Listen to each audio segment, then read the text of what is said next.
Hello दोस्तों, आज बात करेंगे रेक्टेंगुलर यूनिट वेक्टर। जो पूरा यूट्यूब पर इसका वीडियो नहीं मिल पाया, आई जे के बीच क्या रिलेशनशिप है, आखिर इसका रेक्टेंगुलर वेक्टर क्या होगा। ध्यान से समझिए।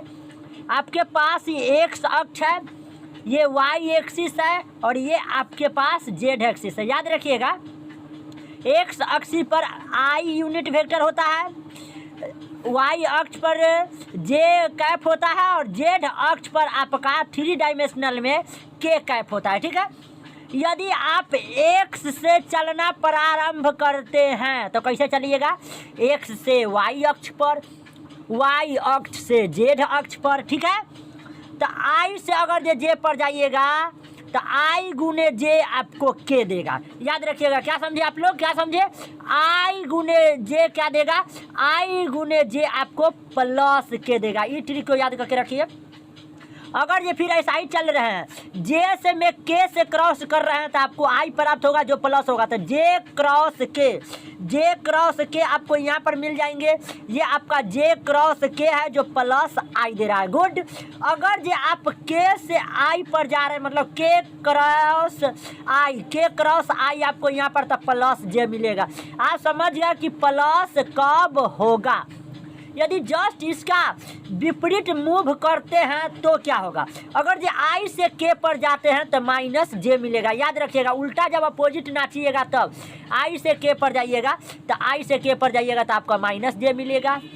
जे से आई पर जाइएगा तो माइनस के मिलेगा, जे से आई पर जाइएगा तो माइनस के मिलेगा। अगर जो आई से के पर जाइएगा, आई से के पर जाइएगा तो आपको माइनस जे प्राप्त होगा जो यहाँ पर आपको प्राप्त है।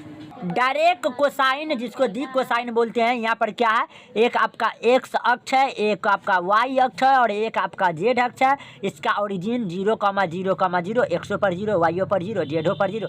पहला वाला अक्ष को एक्स और वाई के बीच को अल्फा मानते हैं, जेड से लेकर वाई के बीच को गामा मानते हैं और जेड से लेकर वाई के बीच को हम लोग अल्फा मानते हैं। यहाँ पर कोई बीचों बीच कोई पी बिंदु खींचे है जो एक्स में है, वाई में है और जेड में।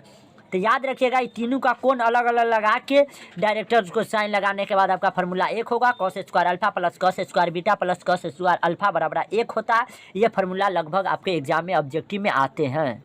आइए काम करते हैं एडिशन ऑफ वेक्टर पर। सदिशों का योग यहाँ से आपके एग्जाम में आते हैं क्वेश्चन, इसलिए इस कंसेप्ट को सीखिए। उसके बाद हम डायरेक्ट क्वेश्चन बैंक से भी क्वेश्चन सब लेकर आएंगे आपको एग्जाम के लिए। देखिए, वेक्टर डायरेक्ट लाइन सेगमेंट है, वेक्टर ए है और ये वेक्टर बी है। जोड़ने का स्टाइल ये होता है कि वेक्टर ए को जैसे के तैसे लिखिएगा, इसके मुंडी पर बी वेक्टर के पैर डाल दीजिए, गोरहट्टी को डाल दीजिए, ये आपको प्राप्त हो जाएगा। जब वेक्टर ए को वेक्टर बी को जोड़िएगा तो आपको एक रिजल्ट वेक्टर मिलेगा, बड़ा वेक्टर मिलेगा जो वेक्टर ए और प्लस वेक्टर बी का योग होगा। ठीक है। मतलब कि ओ और ओ पी आपको ज्ञात करना है, बड़ा वेक्टर ज्ञात करना है, रिजल्ट वेक्टर परिणामी मैग्नीट्यूड निकालना है तो आपको O B plus B P को जोड़ना पड़ेगा आर वेक्टर।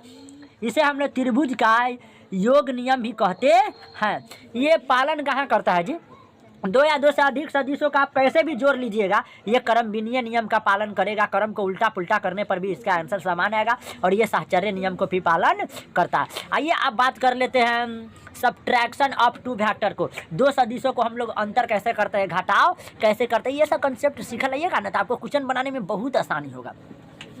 जैसे कि वेक्टर आपके पास ए है और ये वेक्टर आपके पास बी है। ये वेक्टर आपके पास ए हो गया। ठीक है। ये वेक्टर आपके पास क्या हो गया, ए हो गया। तो इसको आपको जोड़ना है तो ये वेक्टर ए हुआ, इसके मुंडी पर वेक्टर बी को डाल देना है, उसको पैर धरकर। ठीक है।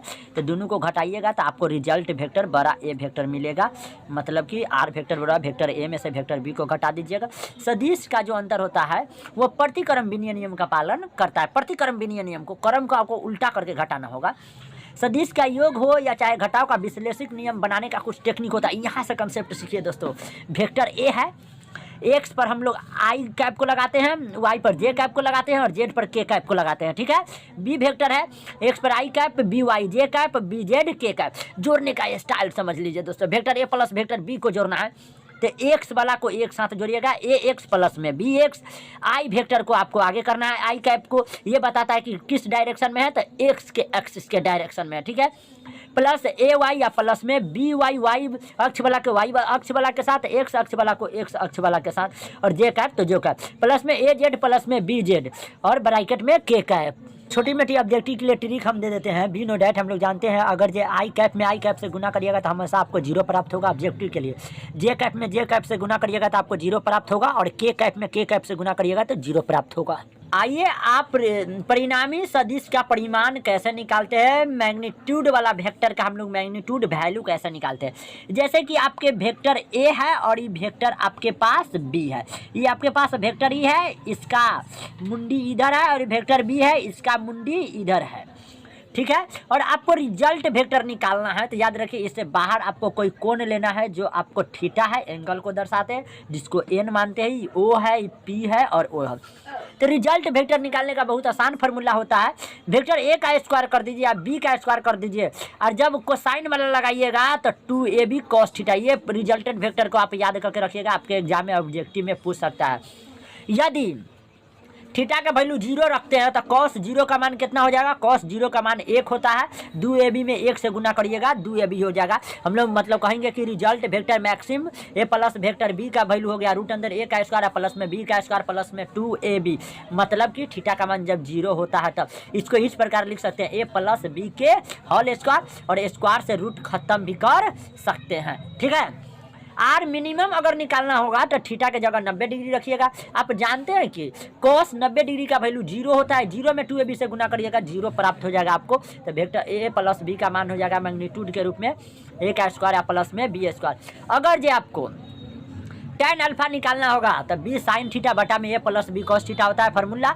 यदि tan यहाँ पर प्लस 1 के रूप में है तो इधर जाएगा, tan इन्वर्स में चला जाएगा, tan इन्वर्स प्लस बन जाएगा माइनस में बी साइन थीटा बटा में A plus B cos theta. तो अल्फा बराबर फार्मूला हो गया tan inverse B sine theta बटा में A plus B cos theta. tan alpha बराबर याद रखिएगा बी साइन थीटा बटा में A plus B cos theta.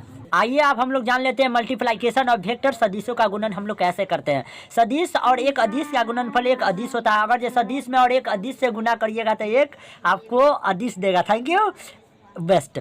दो सदिशों का गुणनफल अदिश में सदिश हो सकता है। दो को जब वेक्टर के गुना करिएगा प्रोडक्ट निकालिएगा तो वो स्केलर क्वांटिटी भी दे सकता है और वेक्टर क्वांटिटी भी दे सकता है। Thank you.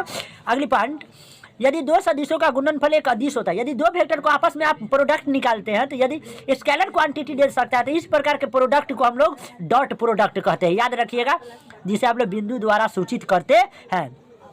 विस्थापन गुणे बल आपको कार्य देता है, कार्य आपका एक अदिश राशि हो गया। कौन सी राशि? तो इसको बोलेंगे विस्थापन डॉट प्रोडक्ट और बल। अगर जो इसी प्रकार के अगर जो अगला टाइप के बारे में बात करिएगा, यदि दो सदिशों का गुणनफल अगर जो एक सदिश होगा, यदि दो को वेक्टर को आपस में अगर जो प्रोडक्ट निकालना है, अगर जो वह एक वेक्टर आ रहा है तो इस प्रकार के प्रोडक्ट को हम लोग सदिश गुणनफल कहते हैं, क्रॉस प्रोडक्ट कहते हैं। जैसे कि बल गुणे दूरी, आपको बल आघूर्ण आ रहा है जो एक सदिश राशि है। जैसे कि scalar product of two vector, यदि दो सदिशों का गुणनफल निकालना है तो इसके लिए एक फार्मूला होता है, दो सदिशों का अदिश गुणनफल डॉट प्रोडक्ट। एक अगर जो अदिश होता है स्केलर क्वांटिटी होता है जिसका वैल्यू, जिसका मैग्नीट्यूड सदिशों के मापांक और उनके बीच की कोण की कोजाया मतलब कॉस, कोजाया मतलब कॉस के गुणनफल के बराबर होता है। डेट मीन्स ये सारी बात इसे बिंदु गुणनफल डॉट प्रोडक्ट या अंतर गुणनफल इनर प्रोडक्ट भी कहते हैं।